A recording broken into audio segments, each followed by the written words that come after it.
Nuevamente los saludamos en el amor de Dios y le damos gracias porque ustedes están aquí. Bienvenidos, esperamos que en este nuevo trimestre su compañía siempre esté aquí. Oramos por usted, por su familia, por todo lo que tiene que ver con nuestro crecimiento espiritual.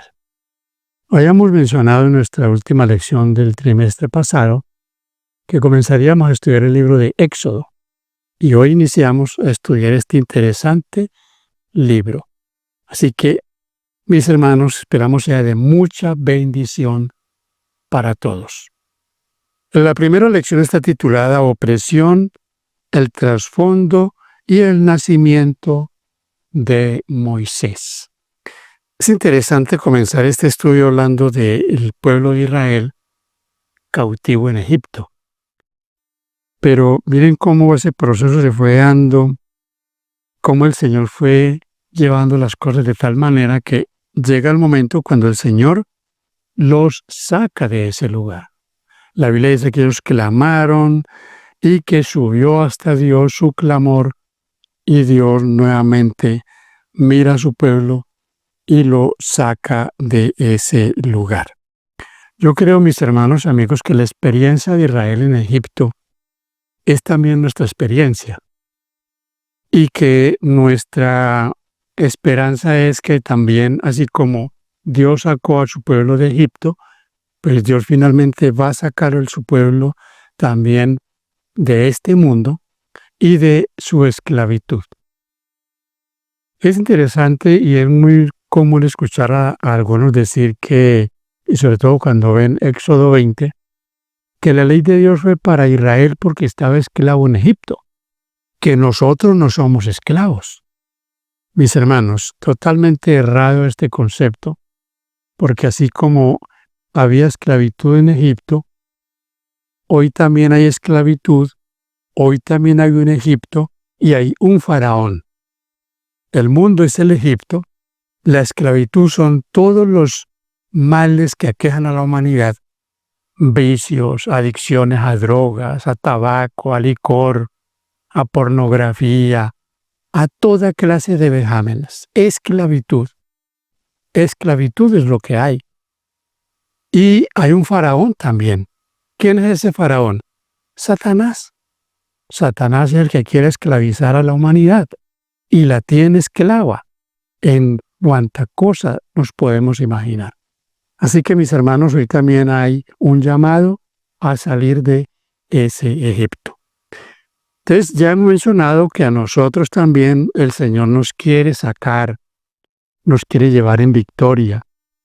Yo aquí, y creo que esta lección va a dar pautas muy interesantes en cuanto a cómo Dios, al sacar a Egipto, tenía un plan, pero es un plan realmente extraordinario.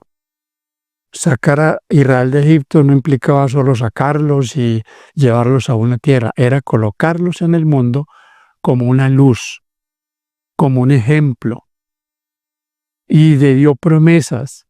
Las promesas vienen desde mucho antes de que ellos estuvieran cautivos en Egipto, pero no se cumplieron las promesas porque ellos fueron desleales a Dios. Así que, mis hermanos, el Señor conoce nuestras luchas, nuestras penurias. Él sabe todo, así como en Egipto ellos estaban pasando por momentos tan difíciles, pues Dios también nos quiere a nosotros ayudar en todas estas situaciones y llevarnos, mis hermanos, en preparación día por día a la Canaán celestial. ¿Qué tenemos que hacer? Confiar en Dios. Confianza en Dios es lo que necesitamos hoy día nosotros. La lección para el día domingo está titulada El pueblo de Dios.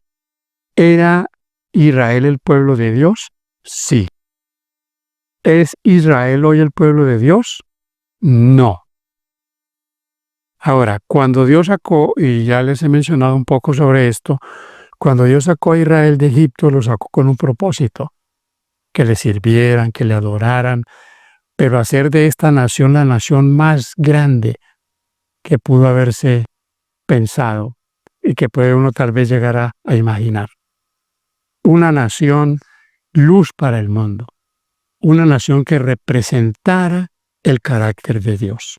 Lastimosamente fue todo lo contrario, todo lo contrario. El pueblo de Dios, el pueblo de Israel, miren, hermanos queridos, fueron bendecidos. A pesar de la opresión, crecieron. Fíjense que a Egipto entraron 60 personas y se cree que 600,000 hombres, solo hombres, salieron de Egipto luego de estar allí cautivos por más de 400 años. ¿Habían crecido? Total. Habían crecido de una manera exponencial. Pero esto, mis hermanos, que fue lo que llevó a los egipcios a desconfiar, esto, mis queridos, pues de una manera se convirtió también en tremendo problema. Era una nación muy grande, pero así podemos ver a lo largo de la historia cómo esa nación, una nación o un pueblo que sale de Egipto, de pronto un poco mixto, salen allí también egipcios y comienzan las dificultades. Vamos a leer un poco aquí en Éxodo, en el capítulo 1.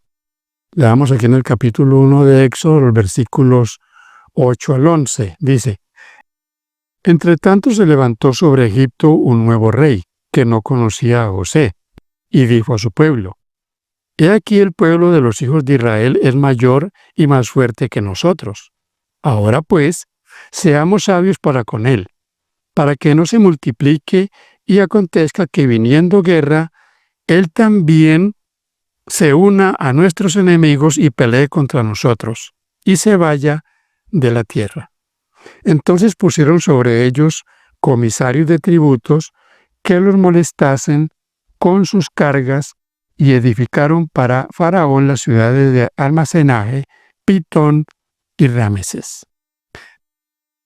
Ahí comienza a verse, mis hermanos, la desconfianza de los egipcios en cuanto al crecimiento de los hijos de Israel. Por eso planean y comienzan a oprimirlos más. El versículo 12 dice: Pero cuanto más los oprimían, tanto más se multiplicaban y crecían, de manera que los egipcios temían a los hijos de Israel. Temían a los hijos de Israel. En este capítulo 1, del versículo 1 al 7, se comienza a presentar el interés de Dios por la descendencia de los hijos de Israel, Jacob y todos los que entraron a Egipto, con José y con todos sus hermanos. La lección para el día lunes está titulada El trasfondo histórico. Trasfondo histórico. Vemos aquí en esta introducción el asunto de los faraones. Los faraones que estuvieron durante todo ese periodo en Egipto, cuando José llegó, hasta que salieron los israelitas de allá de su esclavitud. Es bien interesante esto porque cada uno de estos personajes cumplió algo, tenía algo que ver con el pueblo de Dios allá en Egipto. La Biblia dice claro que cuando los israelitas salieron de Egipto, el faraón que estaba en ese momento no conocía a José. Ahora, la pregunta aquí que surge es, ¿cuál fue la clave del éxito de José? Vamos a leer acá en Génesis, en el capítulo 37, 26 al 28. Entonces Judá dijo a sus hermanos: ¿Qué provecho hay en que matemos a nuestro hermano y encubramos su muerte? Venid y vendámosle a los ismaelitas, y no sea nuestra mano sobre él, porque él es nuestro hermano, nuestra propia carne, y sus hermanos convinieron con él. Y cuando pasaban los madianitas, mercaderes, sacaron ellos a José de la cisterna y le trajeron arriba y le vendieron a los ismaelitas por 20 piezas de plata y llevaron a José a Egipto. Capítulo 39, versículos 2 y 21. Mas Jehová estaba con José, y fue varón próspero, y estaba en la casa de su amo el egipcio. Versículo 21. Pero Jehová estaba con José, y le extendió su misericordia, y le dio gracia en los ojos del jefe de la cárcel. ¿Cuál fue el secreto del éxito de José en Egipto? Dice ahí que Jehová estaba con él. A pesar de las circunstancias, a pesar de la injusticia que se había cometido con José, él en ninguna de esas momentos de su vida fue desleal a Dios. Ni cuando estaba en la casa de Potifar, ni cuando estuvo en la cárcel. Así que, mis hermanos, es interesante esto, que José fuera tan exaltado por el Señor, y luego exaltado por sus amos, por decirlo de alguna manera, allá en Egipto. Pues recordemos que José finalmente fue el segundo en Egipto. Fue algo que sale de toda perspectiva para un ser humano que está en tremenda desigualdad, pero que Dios lo va llevando de una manera maravillosa para cumplir sus propósitos. Más o menos se cree que cuando salieron de Egipto los israelitas, más o menos fue por el año 1540 a.C. Ese fue más o menos como la fecha en la que ellos salieron de allá de Egipto. Entonces, mis hermanos, vemos en esta parte del trasfondo histórico de los faraones, las luchas del pueblo de Israel, cómo llegaron a Egipto. Y ya vimos que llegaron 60, salen 1.600.000 hombres, sin contar mujeres y niños. Entonces fue algo que realmente, como Dios lo había dicho, se cumplió exactamente. Tenemos ahora aquí en la parte para el día martes el asunto de las parteras de las hebreas. Fíjense aquí, mis hermanos, en este punto, la tremenda disyuntiva en que se encontraban estas dos mujeres. Dos mujeres que fueron fieles a Dios a pesar de las circunstancias tan difíciles. ¿Por qué? Porque hoy día muchos, ante cosas mucho menos difíciles, menos complicadas, ceden las pretensiones de los gobernantes, cuanto más cuando esté la vida de por medio. Pero la Biblia dice muy claro que estas mujeres tuvieron temor de Dios. Por encima de cualquier cosa, ellas pusieron a Dios en primer lugar. Aquí en Éxodo, en el capítulo 1, voy a leer del versículo 14 hasta el 21, fíjense cómo nos dice la palabra de Dios. Y amargaron su vida con dura servidumbre, en hacer barro y ladrillo, y en toda labor del campo, y en todo su servicio, al cual los obligaron con rigor. Y habló el rey de Egipto a las parteras de las hebreas, una de las cuales se llamaba Cifra y otra Fua, y les dijo: cuando asistáis a las hebreas en sus partos y veáis el sexo, si es hijo, matadlo, y si es hija, entonces viva. Pero las parteras temieron a Dios y no hicieron como les mandó el rey de Egipto, sino que preservaron la vida a los niños. Y el rey de Egipto hizo llamar a las parteras y les dijo: ¿por qué habéis hecho esto, que habéis preservado la vida de los niños? Y las parteras respondieron a Faraón: porque las mujeres hebreas no son como las egipcias, pues son robustas y dan a luz antes que la partera venga a ellas. Y Dios hizo bien a las parteras, y el pueblo se multiplicó y se fortaleció en gran manera. Y por haber las parteras temido a Dios, Él prosperó sus familias. Fíjense ustedes la bendición de Dios a estas mujeres. Ahora, me llama mucho la atención, y lo tenemos aquí en nuestro estudio, es de los faraones no aparece el nombre ahí en ninguno de ellos. de todo este proceso, estos más de 400 años que estuvieron los israelitas allá en Egipto. Pero sí aparece el nombre de estas dos mujeres temerosas de Dios. Repito, la situación era muy difícil. Realmente ellas pudieron haber quizás hasta perdido la vida, pero por encima de ese peligro, ellas fueron fieles a Dios. Tengo aquí una lectura, mis hermanos, que quiero compartirles. Dice, en el libro de Éxodo no se menciona el nombre de ningún faraón. Solo reciben el título de faraón, que significa rey. Los egipcios creían que el faraón era una deidad de la tierra, el hijo del dios Ra o de Osiris u Horus, considerado la deidad egipcia más elevada, el mismísimo dios solar. Sin embargo, a pesar de todo su poder, este dios no era capaz de obligar a las parteras a actuar contra sus convicciones. De hecho, en contraste con el faraón sin nombre, se identifican las dos parteras, Sifra y Fua, Éxodo 1:15, muy estimadas porque temían al Señor. La malvada orden de faraón no tuvo efecto en ellas, porque respetaban más a Dios que las órdenes de un gobernante terrenal. Éxodo 5:29. En consecuencia, Dios las bendijo juntamente con sus respectivas familias. Qué poderoso testimonio de fidelidad.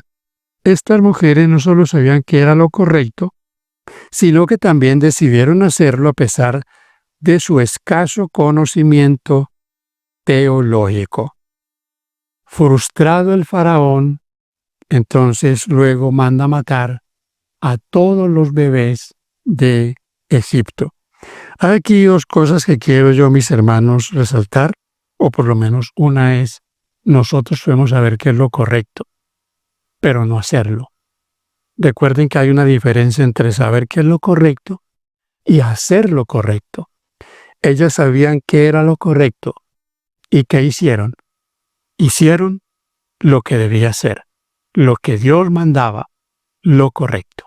Nuestro estudio para el día miércoles está titulado Nacimiento de Moisés.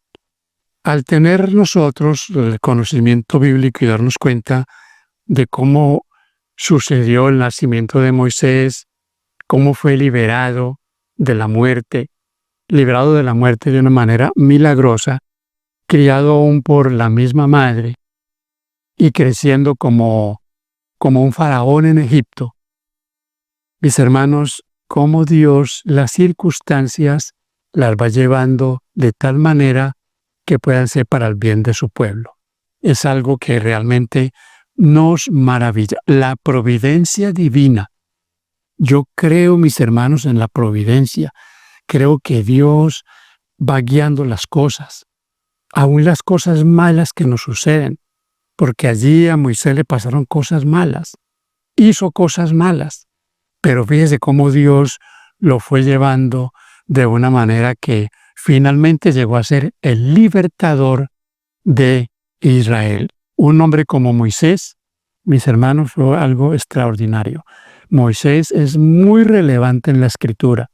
Moisés fue un hombre de Dios, tanto así que Moisés pudo haber sido trasladado al cielo sin haber visto la muerte.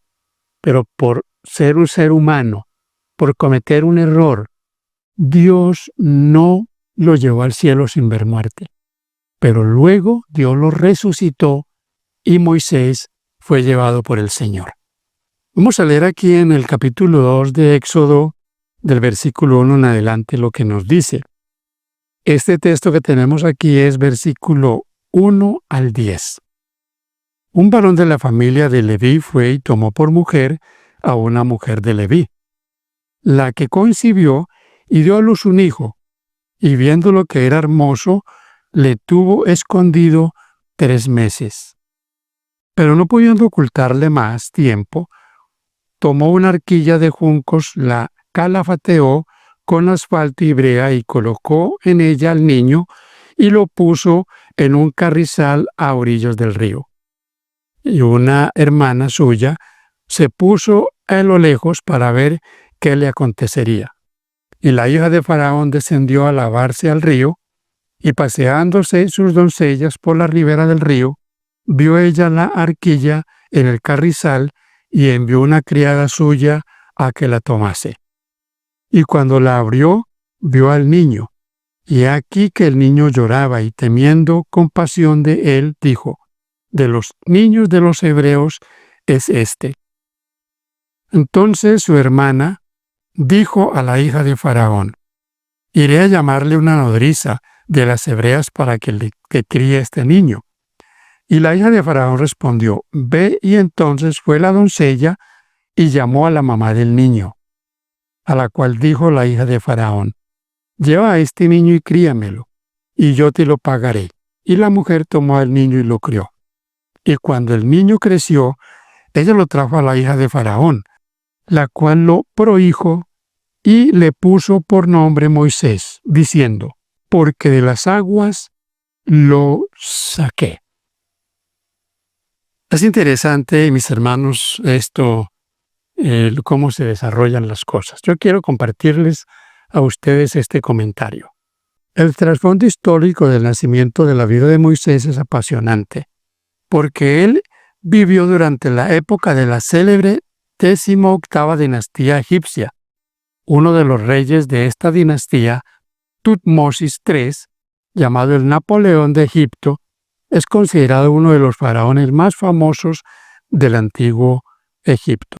Aunque fue condenado a muerte al nacer, Éxodo 1:22, Moisés nació como un hijo especial. En el hebreo, Tob, literalmente bueno, Éxodo 2:2, el término hebreo Tob describe algo más que la belleza externa. Esta palabra se utiliza, por ejemplo, para caracterizar la obra de Dios durante la semana de la creación, cuando declaró que todo era muy bueno. Génesis 1:4, 10 y 31.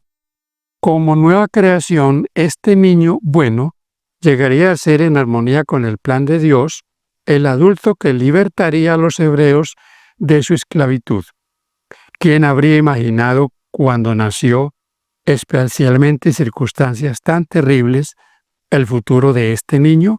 Sin embargo, Dios cumpliría las promesas que hizo a Abraham, Isaac y Jacob, de otorgar la tierra prometida a sus descendientes.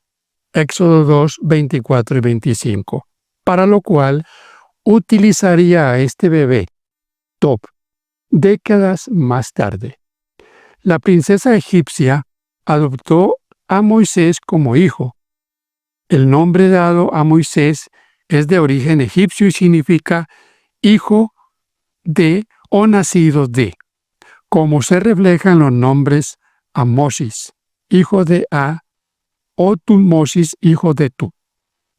En hebreo su nombre significa sacado, ya que fue milagrosamente salvado cuando fue sacado del río. Es poco lo que sabemos acerca de sus primeros años de vida, tras ser salvado milagrosamente y adoptado por la hija del faraón. Moisés vivió sus primeros 12 años con su familia original. Éxodo 2, 7 al 9. ¿Cuánto, mis hermanos, nosotros estamos aprendiendo aquí de estos estudios? ¿Y cuánto aprendemos? Aquí hay una pregunta bien interesante. ¿Cuánto hemos aprendido, mis hermanos, de cosas que tal vez son inútiles para nosotros y realmente adoptamos lo que importa? Moisés tuvo que desaprender y aprender lo que Dios quería que él llegase a hacer. Nosotros también estamos desaprendiendo y aprendiendo cosas nuevas. Vamos ahora a mirar nuestro estudio para el día jueves. Está titulado Un cambio de planes. Una de las cosas que muchas veces a los padres nos preocupa en cuanto a los hijos es si ellos llegan a sucumbir a las cosas de este mundo. Moisés pudo haber llegado a sucumbir a Egipto, o sea, haber sido absorbido por la codicia, querer ser el faraón de Egipto no era cualquier cosa. Él era un hebreo, pero estaba en el reino como hijo de faraón y él era el que debía ser su sucesor. Pero él no estimó esto. Esto no lo absorbió a él. Moisés nunca dejó su identidad, la identidad que él tenía como un israelita, como un hombre que Dios tenía planes con él. Nuestra lectura para esta parte es Éxodo 2, versículo 11 al 25. ¿Cómo cambiaron los planes? A veces uno cree que las cosas son como nosotros las pensamos, son con nuestras fuerzas. Yo tengo que hacer, si yo no hago, entonces, ¿quién lo hace? Dice ahí que Moisés mató a un egipcio y esto le trajo como consecuencia huir. Faraón quiso matarlo y él huyó. Me llama la atención que Moisés vive 120 años. 40 años estuvo 12 años con su madre, luego va al reino, va y está bajo el cuidado de la hija de Faraón, allí está hasta los 40 años, tiene que huir, pasa 40 años en Madián, en un desierto. Piense usted solamente en esos momentos en los que Moisés pudo encontrarse con Dios, no en el bullicio de la ciudad, sino en la quietud del campo. Y luego Moisés pasa 40 años con el pueblo que él va a sacar de Egipto y los lleva a través de esa peregrinación hasta la tierra prometida. Entonces miren, hermanos queridos, cómo cambiaron los planes. ¿Podrá Dios cambiar nuestros planes? Claro que sí. ¿Cambió los planes de Moisés? Sí. Tal vez no, Dios no fue el que incitó a Moisés a matar al egipcio. Pero aún en las cosas malas que hacemos, Dios puede hacer cosas buenas. Y en este caso, Moisés tenía que desaprender lo que había aprendido en Egipto. Allá no aprendió nada que le sirviera. ¿Cuántas cosas hoy hay que desaprender? ¿Cuánto aprenden nuestros hijos en las universidades, en los colegios públicos? ¿Cuánto aprenden en este mundo que Dios quiere que ellos desaprendan? Llegamos, mis hermanos, aquí a la parte para el día viernes. Vamos a tener aquí una lectura. Hay una invitación aquí a leer el libro Patriarcas y Profetas. En la página 246 a las 256 está el relato de Moisés. ¿Qué fue lo que pasó con Moisés? La vida de Moisés hasta la parte final, cuando él muere y cuando Dios lo sepulta. Elena Foy escribió en Patriarcas y Profetas este pensamiento que quiero compartirles. Dice, se ordenó a las mujeres cuya profesión les daba la oportunidad de hacerlo, que dieran muerte a los niños varones hebreos en el momento de nacer. Satanás fue instigador de ese plan. Sabía que entre los israelitas se levantaría un libertador, y al inducir al rey a destruir a los niños varones, esperaba frustrar el propósito divino. Pero esas mujeres temían a Dios y no osaron ejecutar tan cruel mandato. El Señor aprobó su conducta y las prosperó. Fin de esta cita. Y luego el pensamiento nos sigue aclarando otros puntos. Dice, lo bueno de todo esto es que Dios impuso y utilizó a personas fieles para desbaratar los planes de Satanás. Vivimos en el territorio de nuestro enemigo, a quien Jesús llamó el príncipe de este mundo. Juan 14:30, Efesios 2:2. Satanás usurpó esta posición a Adán, pero Jesucristo lo derrotó durante su vida y mediante su muerte en la cruz. Mateo 4, 1 al 11, Juan 19:30, Hebreos 2:14. Aunque Satanás sigue vivo y activo, como lo reveló su intento de matar a esos niños, su propia destrucción es segura Juan 12:31, 6:11, Apocalipsis 29 y 10:14. La buena noticia es que las dificultades de la vida pueden ser superadas por la gracia de Dios. Filipenses 4:13. Esa gracia es nuestra única esperanza. Mis hermanos, llegamos al final de este comentario. Esperamos que sea de bendición, que Dios nos ayude a entender siempre que Él tiene propósitos, que es posible, como hemos visto en nuestro estudio, que haya cambio de planes, que nuestros planes no son los planes de Dios. Como dice el profeta Isaías, mis pensamientos no son vuestros pensamientos, ni tus caminos, mis caminos. Que Dios te bendiga, es mi deseo.